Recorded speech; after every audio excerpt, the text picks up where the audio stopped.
ಆಕಾಶವಾಣಿ ಪ್ರದೇಶ ಸಮಾಚಾರ ಓದುತ್ತಿರುವವರು ಹರ್ಷವರ್ಧನ್ ಶೀಲ್ವಂತ್.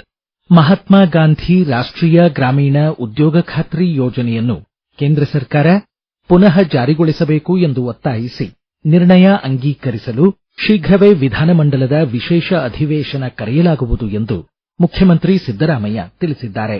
ಸಾಮಾಜಿಕ ಮಾಧ್ಯಮ ಎಕ್ಸ್ನಲ್ಲಿ ಈ ವಿಷಯ ತಿಳಿಸಿ, ಮನಮೋಹನ್ ಸಿಂಗ್ ಅವರು ಪ್ರಧಾನಮಂತ್ರಿಯಾಗಿದ್ದಾಗ ಗ್ರಾಮೀಣ ಉದ್ಯೋಗ ಖಾತ್ರಿ ಯೋಜನೆ ಜಾರಿಗೆ ತಂದು ಕೋಟ್ಯಾಂತರ ಕುಟುಂಬಗಳಿಗೆ ಆರ್ಥಿಕ ಬಲ ನೀಡಿದರು. ದಲಿತರು, ಮಹಿಳೆಯರು, ರೈತರಿಗೆ ಉದ್ಯೋಗ ಒದಗಿಸುವುದು ಯೋಜನೆಯ ಉದ್ದೇಶ ಎಂದಿದ್ದಾರೆ. ರಾಜ್ಯದ ಕಾನೂನು ಸುವ್ಯವಸ್ಥೆಯ ಪ್ರಸ್ತುತ ಸ್ಥಿತಿಗತಿ ಬಗ್ಗೆ ಚರ್ಚಿಸಲು ರಾಜ್ಯ ಸರ್ಕಾರ ಕೂಡಲೇ ವಿಧಾನಮಂಡಲದ ವಿಶೇಷ ಅಧಿವೇಶನ ಕರೆಯಬೇಕು ಎಂದು ವಿಧಾನಸಭೆ ವಿಪಕ್ಷ ನಾಯಕ ಆರ್ ಅಶೋಕ್ ಆಗ್ರಹಿಸಿದ್ದಾರೆ. ಧಾರವಾಡ ಜಿಲ್ಲೆಯ ಹುಬ್ಬಳ್ಳಿಯಲ್ಲಿ ಮಾತನಾಡಿದ ಅವರು, ಕೇರಳ ಹಾಗೂ ಕರ್ನಾಟಕದ ಗಡಿ ಭಾಗಗಳಲ್ಲಿ ಕನ್ನಡ ಶಾಲೆಗಳನ್ನು ಮುಚ್ಚುತ್ತಿರುವ ಕುರಿತು ಅಸಮಾಧಾನ ವ್ಯಕ್ತಪಡಿಸಿ ಕನ್ನಡ ಭಾಷೆ, ಸಂಸ್ಕೃತಿ ವಿಚಾರದಲ್ಲಿ ರಾಜ್ಯ ಸರ್ಕಾರ ಕಾಳಜಿ ತೋರಬೇಕು ಎಂದು ಆಗ್ರಹಿಸಿದರು. ಪಶ್ಚಿಮ ಘಟ್ಟದ ತಪ್ಪಲಿನ ಚಿಕ್ಕಮಗಳೂರು ಜಿಲ್ಲೆ ಕುದುರೆಮುಖ ಅರಣ್ಯ ವ್ಯಾಪ್ತಿಯ ವನವಾಸಿಗರಿಗೆ ಪುನರ್ವಸತಿ ಕಲ್ಪಿಸಲು 300 ಕೋಟಿ ರೂಪಾಯಿ ವೆಚ್ಚದ ಪ್ಯಾಕೇಜ್ ಯೋಜನೆ ರೂಪಿಸಲಾಗಿದೆ ಎಂದು ಅರಣ್ಯ ಖಾತೆ ಸಚಿವ ಈಶ್ವರ್ ಖಂಡ್ರೆ ತಿಳಿಸಿದ್ದಾರೆ. ಮಂಗಳೂರಿನ ಪಿಲಿಕುಳ ನಿಸರ್ಗಧಾಮದ ಬಳಿ ಸ್ಕೌಟ್ಸ್ ಮತ್ತು ಗೈಡ್ಸ್ ಕೇಂದ್ರದಲ್ಲಿ ಆಯೋಜಿಸಲಾದ ರಾಜ್ಯ ಮಟ್ಟದ 3 ದಿನಗಳ 12ನೇ ಬುಲ್ಬುಲ್ ಮೇಳ ಉದ್ಘಾಟಿಸಿ ಅವರು ಮಾತನಾಡಿದರು. ಮಾನವ ವನ್ಯಜೀವಿ ಸಂಘರ್ಷ ನಿಯಂತ್ರಿಸಲು ಸ್ಥಳಾಂತರ ಅನಿವಾರ್ಯ ಎಂದು ಸಚಿವ ಖಂಡ್ರೆ ನುಡಿದರು. ಧಾರವಾಡ ಜಿಲ್ಲಾ ಮಟ್ಟದ ಶಿಕ್ಷಕರ ಸಹಪಠ್ಯ ಚಟುವಟಿಕೆ ಸ್ಪರ್ಧೆಯಲ್ಲಿ ಹುಬ್ಬಳ್ಳಿ ಗ್ರಾಮೀಣ ತಾಲೂಕನ್ನು ಪ್ರತಿನಿಧಿಸಿ ಶಿಕ್ಷಣದಲ್ಲಿ ತಂತ್ರಜ್ಞಾನ ಲಾಭ ನಷ್ಟ ಪ್ರಬಂಧ ಮಂಡಿಸಿ ಕಿರೇಸೂರು ಸರ್ಕಾರಿ ಪ್ರೌಢಶಾಲೆ ಶಿಕ್ಷಕ ಲಿಂಗರಾಜ್ ರಾಮಾಪುರ್ ಪ್ರಥಮ ಸ್ಥಾನ ಪಡೆದು ಒಟ್ಟು 14 ಶಿಕ್ಷಕರೊಂದಿಗೆ ರಾಜ್ಯ ಮಟ್ಟಕ್ಕೆ ಆಯ್ಕೆಯಾಗಿದ್ದಾರೆ. ಪ್ರದೇಶ ಸಮಾಚಾರಕ್ಕಾಗಿ ಅವರು ತಮ್ಮ ಸಂತಸ ಹಂಚಿಕೊಂಡಿದ್ದಾರೆ.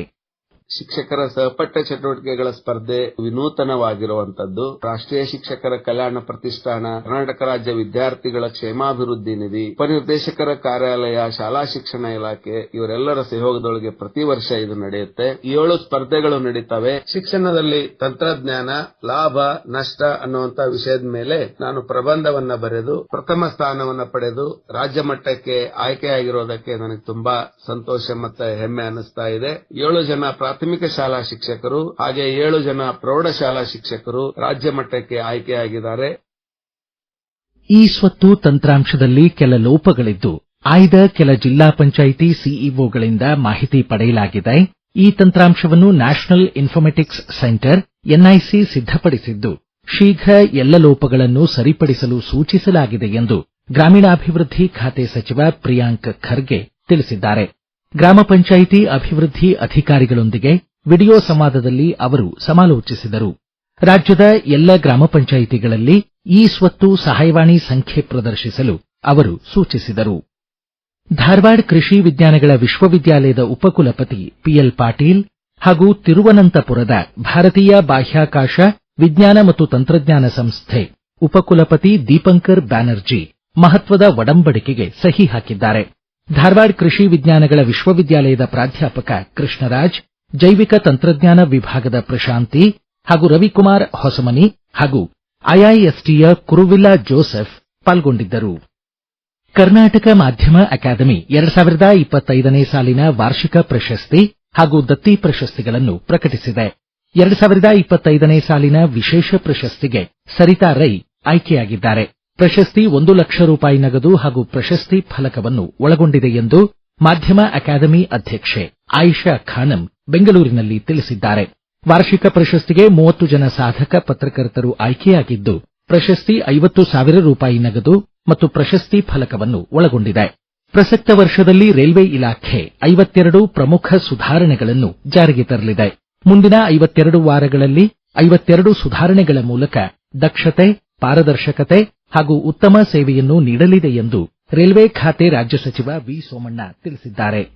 ರೈಲ್ವೆ ಖಾತೆ ಸಚಿವ ಅಶ್ವಿನಿ ವೈಷ್ಣವ್ ಅಧ್ಯಕ್ಷತೆಯಲ್ಲಿ ಹೊಸದಿಲ್ಲಿಯ ರೈಲ್ವೆ ಭವನದಲ್ಲಿ ಜರುಗಿದ ಮಹತ್ವದ ಸಭೆಯ ಬಳಿಕ ಎಕ್ಸ್ ಮಾಧ್ಯಮದಲ್ಲಿ ಸಚಿವ ಸೋಮಣ್ಣ ಮಾಹಿತಿ ನೀಡಿದ್ದಾರೆ. ರೈಲ್ವೆ ಅಪಘಾತಗಳನ್ನು ತಗ್ಗಿಸಲು ಕೃತಕ ಬುದ್ಧಿಮತ್ತೆ ತಂತ್ರಜ್ಞಾನ ಬಳಸಲಾಗುವುದು ಎಂದಿದ್ದಾರೆ. ಧಾರವಾಡ ಕರ್ನಾಟಕ ವಿದ್ಯಾವರ್ಧಕ ಸಂಘದ ಚಿತ್ರಕಲಾ ಪ್ರದರ್ಶನ ಸಭಾಭವನದಲ್ಲಿ ಇಂದು ಸಂಜೆ 7 ಗಂಟೆಗೆ ಪ್ರೊಫೆಸರ್ ಮಾಧವ್ ಗಾಡ್ಗೀಳ್ ಅವರಿಗೆ ಶ್ರದ್ಧಾಂಜಲಿ ಸಭೆ ಜರುಗಲಿದೆ. ಇಲ್ಲಿಗೆ ಪ್ರದೇಶ ಸಮಾಚಾರ ಮುಕ್ತಾಯವಾಯಿತು. ನಮ್ಮ ಮುಂದಿನ ರಾಷ್ಟ್ರೀಯ ವಾರ್ತಾ ಪ್ರಸಾರ ಮಧ್ಯಾಹ್ನ 1:10 PM.